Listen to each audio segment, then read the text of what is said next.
आज हम सब मिलकर एक बहुत ही पुरानी लेकिन हमेशा नई लगने वाली कहानी सुनने वाले हैं। ये कहानी है दोस्ती की और इंसाफ की। एक ऐसा सबक जो पता है आज भी उतना ही जरूरी है। तो चलिए इसी सवाल से अपनी कहानी की शुरुआत करते हैं। कभी सोचा है कि कोई मजाक मजाक कब नहीं रहता? वो कौन सी लाइन है जिसके पार जाने पर मजाक मजाक नहीं बल्कि दिल दुखाने वाली बात बन जाता है? बस यही है इस कहानी का असली मतलब। तो सोचिए, एक खूबसूरत हरा भरा जंगल है और इसी जंगल में रहते थे हमारी कहानी के दो मुख्य किरदार। और मजे की बात यह है कि वो दोनों एक दूसरे से बिल्कुल ही अलग थे। तो चलिए मिलते हैं इनसे। पहले हैं लुका लोमड़ी, जिसकी आंखों में ना हमेशा एक शैतानी सी चमक रहती है। बहुत चालाक है और मजाक करने का तो कोई भी मौका हाथ से जाने ही नहीं देती। और फिर हैं सारंग सारस, एकदम शांत समझदार। दोनों का स्वभाव जमीन आसमान का फर्क है ना। अब यहीं से कहानी एक दिलचस्प मोड़ लेती है। एक दिन बैठे बैठे लूका के शैतानी दिमाग में एक ख्याल आया। उसने सोचा क्यों ना अपने दोस्त सारंग के साथ थोड़ा मजाक किया जाए। तो वो गई सारंग के पास और बड़े प्यार से बोली, दोस्त सारंग, कल मेरे घर खाने पर जरूर आना। अब सारंग तो उसे अपना अच्छा दोस्त मानता था, तो वो भी खुशी खुशी तैयार हो गया।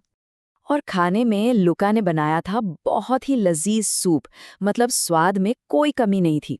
लेकिन असली खेल खाने में नहीं बल्कि उसे परोसने के तरीके में था। सारी शरारत वहीं छिपी हुई थी। तो हुआ यूं कि लुका ने सूप परोसा एकदम चपटी सपाट प्लेटों में। अब लुका ने तो अपने जबान से फटाफट सट करके सारा सूप पी लिया। पर बेचारा सारंग, उसकी तो लंबी चोंच थी। वो बस प्लेट को देखता रह गया। सूप की महक तो आ रही थी, पर वो अपनी चोंच से एक बूंद भी कैसे पिए? नामुमकिन था। तो नतीजा क्या हुआ? सारंग बेचारा भूखे पेट मन में निराशा लिए अपने घर लौट गया। और लूका, वो तो अपनी इस कामयाब शरारत पर जोर जोर से हंस रही थी। पर रुकिए, कहानी अभी खत्म नहीं हुई है। असल में अब तो कहानी का सबसे दिलचस्प हिस्सा शुरू होने वाला था। कुछ दिन बीत गए और इस बार सारंग ने लुका को अपने घर खाने पर बुलाया। लुका ने सोचा, वाह, एक और दावत। वो तो बहुत खुश हो गई और पहुंच गई सारंग के घर, ये सोचकर कि आज फिर से बढ़िया खाना खाने को मिलेगा। उसे जरा भी अंदाजा नहीं था कि क्या होने वाला है। और यहाँ सारा खेल पलट चुका था। सारंग ने खाना परोसा एक लंबी पतली गर्दन वाली सुराही में। अब सारंग ने तो बड़े आराम से अपनी लंबी चोंच सुराही में डाली और पेट भर के खाने लगा। लेकिन लुका, वो बेचारी सुराही के चारों तरफ चक्कर काटती रही। उसका मुंह उस पतली सी गर्दन के अंदर जा ही नहीं पा रहा था।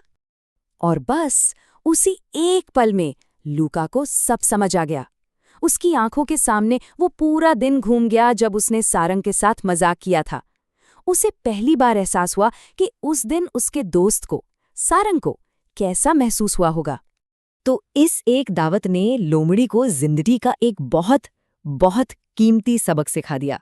एक ऐसा सबक जो वो शायद फिर कभी नहीं भूलने वाली थी। उसे भी आज ठीक वैसा ही महसूस हो रहा था जैसा उस दिन सारंग को हुआ था। पेट में भूख और मन में शर्मिंदगी। वो बिना कुछ कहे शर्म से सिर झुकाए अपने घर लौट गई। और यही कहानी का सबसे बड़ा सबक छुपा है। हम दूसरों के साथ जैसा बर्ताव करते हैं, घूम फिरकर वैसा ही बर्ताव हमारे साथ भी होता है।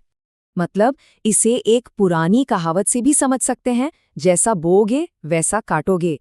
ये कहावत इस कहानी पर एकदम फिट बैठती है। और जाते जाते हम एक सवाल के साथ आपको छोड़ जाते हैं।